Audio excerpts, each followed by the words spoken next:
चलिए आज linear equation two variable का ठीक है 3 एक्सरसाइज स्टार्ट करते हैं। 3D तक हो चुका है। अब चलिए इसमें जो है ठीक है ये आपका प्रॉब्लम जो है मनी पे बेस्ड है।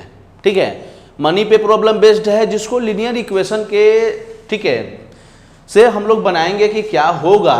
तो इसका क्वेश्चन कहता है कि 5 चेयर एंड 4 टेबल कॉस्ट ₹5600 यानी 5 चेयर और 4 मतलब कि कुर्सी टिकट 5 कुर्सी और 4 जो है टेबल का दोनों का एक साथ इंक्लूड करके कॉस्ट जो है ऐड करके हमारा 5600 ये दिया हुआ है। उसके बाद में वहीं पे फिर आ जाइए 4 चेयर एंड 3 टेबल का कॉस्ट जो है वो जो है आपका 40 रुपीज ये इंक्लूड करके दिया हुआ है। अब पूछ रहा है कि एक चेयर और एक टेबल का कॉस्ट आप बताइए। Find the cost of a chair and that of a table. तो अलग अलग इंक्लूड करके नहीं, अगर इंक्लूड करके पूछ देता तो लिख देता यहां फाइंड द ठीक है टुगेदर जो है cost of a chair and a table. तब बताना पड़ता क्या टेबल और चेयर दोनों का अलग अलग हम जो है फाइंड आउट करते और उसके बाद में दोनों का ऐड कर देते तो हमारा जो है निकल के आ जाता क्या टुगेदर कॉस्ट हमारा आता। लेकिन यहां पर बोल रहा है पार्टिकुलर क्या पूछ रहा है कि चेयर का अलग बताइए और हमारा टेबल का अलग बताइए। तो इसमें कुछ नहीं करना है। ठीक है देखिए जिस प्रकार से हम लोग लीनियर इक्वेशन में बनाए थे तो वहां पर डायरेक्ट हमारा इक्वेशन दिया हुआ रहता था। यहां पर है कि ये से इक्वेशन हमें बनाना है और इक्वेशन बनाने के बाद जो है ठीक है हमें जो है उसको सॉल्व कर देना है। तो बस यहां यही एक है कि इक्वेशन बन गया उसके बाद तो आप आराम से बना सकते हैं। ठीक है इक्वेशन बनने तक ही आपको जो है सो कि है बाकी तो 3ABCD में पूरा चीज बन चुका है। सिर्फ इक्वेशन बन गया तो आपका ठीक है सॉल्व आगे तो आप कर ही सकते हैं। तो देखिए इसमें 5 चेयर एंड 4 टेबल कॉस्ट है। तो पहले जो है सॉल्यूशन ठीक है तो आप जो है टेबल का कॉस्ट या चेयर का कॉस्ट कुछ को भी किसी के भी एक कॉस्ट को x मान लीजिए और एक को y मान लीजिए। तो हम ले लेते हैं let the a chair cost is x rupees. ठीक है और उसके बाद में अ टेबल कॉस्ट y रुपीज यानी कि x जो एक टेबल का कॉस्ट जो है हमने y ले लिया और एक चेयर का कॉस्ट हमने x रुपया मान लिया।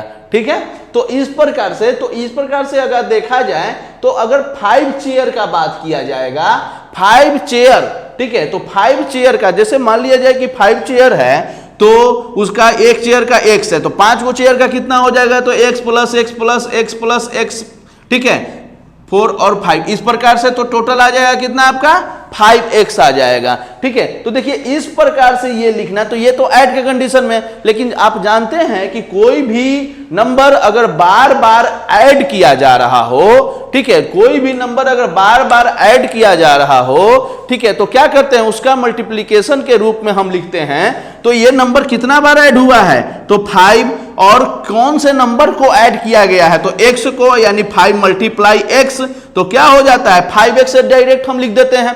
ठीक है तो ये इतना हमें करने की कोई आवश्यकता है नहीं। ठीक है हमें जो है सिर्फ उतना तो आप जानते ही हैं। ठीक है तो यहां पर आप लिख दीजिए अकॉर्डिंग टू क्वेश्चन ठीक है 5 चेयर एंड 4 टेबल। तो एक चेयर का कॉस्ट कितना है x रुपया तो 5 चेयर का कितना हो जाएगा 5 मल्टीप्लाई x यानी 5x प्लस ठीक है अब देखिए टुगेदर कॉस्ट है टुगेदर कॉस्ट जैसे ही है तो यानी कि जो है ठीक है हमें चेयर का कॉस्ट और हमारा जो है टेबल का कॉस्ट दोनों को ऐड करना होगा। 4 टेबल कॉस्ट और टेबल कॉस्ट का y है तो हमारा 4 टेबल का कॉस्ट कितना हो जाएगा 4y इज इक्वल टू कितना दिया हुआ है टुगेदर में 5600। ठीक है ये देखिए ये आपका इक्वेशन 1 आ गया। ठीक है अब सेकेंड आगे बढ़ते हैं वहीं पे जो है 4 chair and 3 table cost 1 chair का कॉस्ट x तो 4 चेयर का कितना हो जाएगा 4x अब प्लस ठीक है अब टेबल का कॉस्ट है तो 3y हो जाएगा। ठीक है 1 टेबल का कॉस्ट कितना है y है तो 3 टेबल का 3y हो जाएगा। ठीक है और उसके बाद में हमारा टुगेदर कॉस्ट कितना 4340 यानी कि 4000 340 रुपीज है। ठीक है, अब देखिए, अब इसको जो है, ठीक है, आप आराम से इसको सॉल्व कर करके और इसको बना सकते हैं। ठीक है, तो इसको सॉल्व करने के लिए तो देखिए हम इसमें कर रहे हैं क्या, इसमें से किसी भी एक को या तो y को जो है, ठीक है, हटाने का कोशिश करना होगा, या x को, अगर x को आप हटाते हैं, ठीक है, तो इसमें क्या करना होगा, 5 और 4 का एलसीएम क्या होता है 20, तो 20 के लिए इसमें 4 से मल्टीप्लाई, इसमें 5 से मल्टीप्लाई, और उसके बाद में सब्ट्रैक्ट कर देंगे तो ये पार्ट हमारा कट जाएगा, उसके बाद y का हमारा निकल जाएगा। अगर y को आप हटाते हैं, ठीक है, तो 4 और 3 है हमारा वेरिएबल, ये कांस्टेंट टर्म में, तो 4 3 का एलसीएम कितना 12 हो जाएगा, तो 4 और 3, तो इसमें 3 से मल्टीप्लाई और उसमें 4 से मल्टीप्लाई। ठीक है, तो आप यहां पर लिख दीजिए सब्ट्रैक्ट, आप सब्ट्रैक्ट काहे कर रहे हैं, ठीक है, क्योंकि दोनों हमारा प्लस में है, यहां भी दोनों प्लस में है।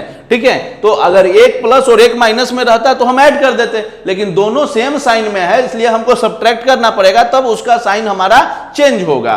ठीक है, तो ये तो आप जानते हैं, subtract equation 1 multiply 3 from equation 2 multiply 4, यानी इक्वेशन 1 को सब्ट्रैक्ट कर रहे हैं हम इक्वेशन 2 में, और साथ साथ में क्या कर रहे हैं, इक्वेशन 1 को 3 से कर रहे हैं और इक्वेशन 2 को 4 से कर रहे हैं, करते हुए हमें सब्ट्रैक्ट डायरेक्ट किया जा रहा है। तो देखिए यहां इक्वेशन 2, फ्रॉम के बाद वाला पार्ट को सबसे ऊपर लिखा जाता है, फ्रॉम के पहले वाले पार्ट को नीचे लिखा जाता है, तो ये पार्ट है हमारा, तो इसमें 4 से मल्टीप्लाई कीजिए तो कितना हो जाएगा हमारा, ठीक है, 5 4 जा, ये इक्वेशन 2 है ना, तो इसमें 4 4 जा 16x plus 12y is equal to, ठीक है, 4 से इसमें कीजिए 0, 4 4 जा 16, 4 3 जा 12 और 1 13, ठीक है, 4 4 जा 16 और 1 17, यानी कि 17, ठीक है, 360।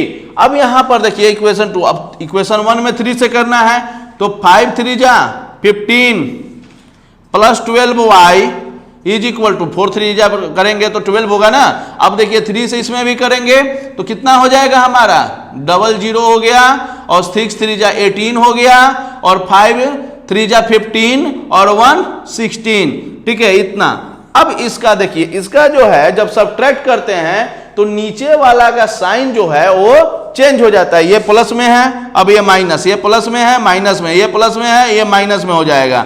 अब यहां प्लस नहीं रह गया, माइनस, ठीक है, ये देखिए 12y प्लस में और 12y माइनस में गया, ठीक है, 16x में से 15x जाएगा तो क्या हो जाएगा हमारा, x हो जाएगा, साइन प्लस का, क्योंकि 16 हमारा क्या है, बड़ा है। ठीक है, अब x इक्वल टू, अब इसमें से ये 17 360 है, 16 8 100 है, तो इसको सब्ट्रैक्ट कीजिए, 0 6 13 से 8 जाएगा, कितना हो जाएगा 5, ठीक है, और 6 यहां पर, ये तो 1 दे चुका ना, तो 6 में से 6 गया, ठीक है, हमारा क्या हो जाएगा 0, यानी कि ये हमारा कितना आ गया 560।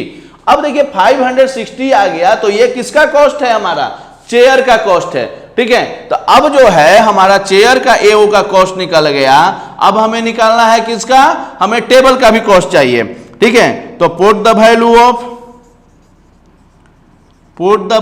Of x in equation 1। अब इक्वेशन 1 में रख दीजिए या 2 में रख दीजिए, दोनों में किसी में भी रखिएगा, आपका वैल्यू निकल के आ जाएगा। ठीक है, तो इक्वेशन 1 में हम रख रहे हैं, ठीक है, x का वैल्यू तो क्या है हमारा 5x, यानी 5 multiply 560 plus 4y is equal to 5600।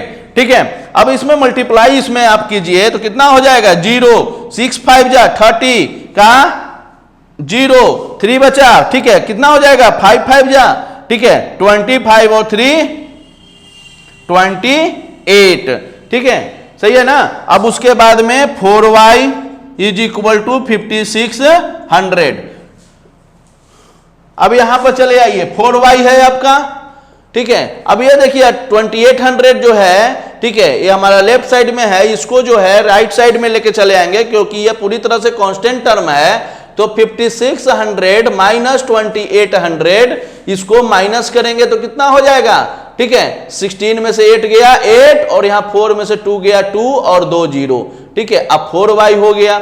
अब y इज इक्वल टू, ये जो है मल्टीप्लाई में है, अब जानते हैं कि क्या होता है, राइट साइड आता है तो डिवाइड, 4 से इसको कीजिए, 4 7 जा 28, तो y इज इक्वल टू क्या हो गया 700 आ गया आपका। ठीक है, तो hence cost of a chair का क्या माने थे हमने, x माने थे, तो इसलिए कितना हो गया 560 rupees. A cost of a table का कितना y माने थे, ठीक है, तो इसका कितना आ गया 700 रुपीज। यही हमारा जो है आंसर हो गया। ठीक है, चलिए लिखिए इसको।